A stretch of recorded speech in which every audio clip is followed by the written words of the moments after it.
The universe ate my homework. Abby discovered a scientific recipe for creating a parallel universe where she'll never have to do homework again, and she's ready to jump in. Abby, called her mom. Where are you? Time to do your homework. Abby froze. Her least favorite thing in the whole wide universe was homework. She and Comet had way better things to do, like stargazing.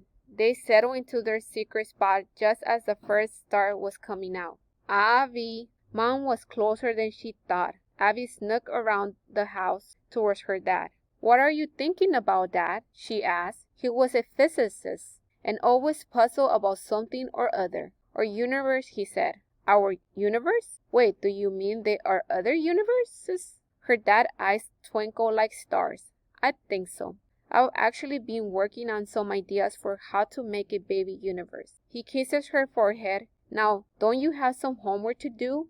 Abby's eyes lit up. Yep, and I know just where to do it. She sneaked into her father's study, came Kraft after her. Aha, whispered Abby, picking a paper off her dad's desk. How to make a baby universe. Step 1, make a mini black hole. Step 2, add energy. Abby grinned. She had plenty of energy, but hold on, she said to Comet. What is a black hole? And how do I make a mini one? Aha, she cried. How to make a mini black hole. Step 1, choose anything you want to get rid of. Step 2, squeeze it really, really hard.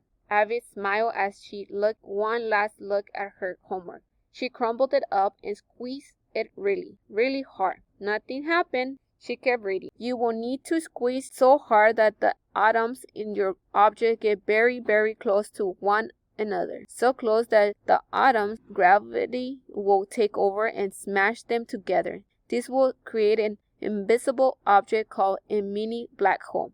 Its gravity is so strong that it will pull in anything that gets too close.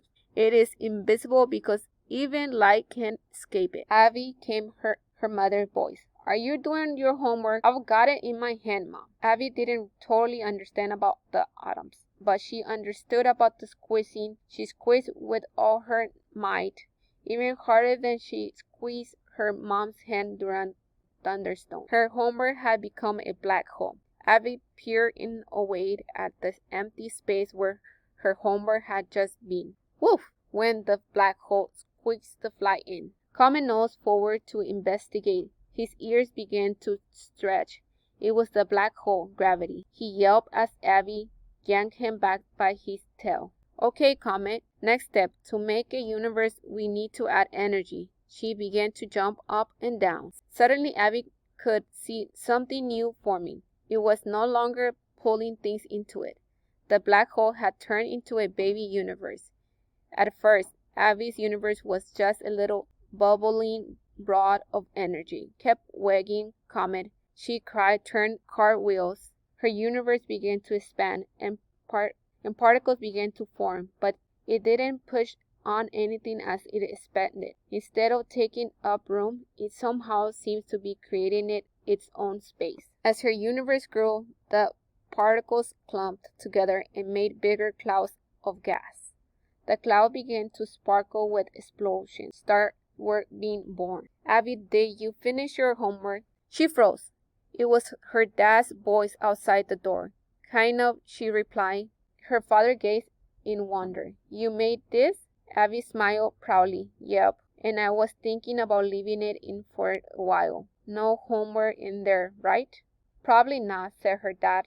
The only problem is once you're in there, I don't know of any way out. Abby looked at her dad, then she looked at her baby universe.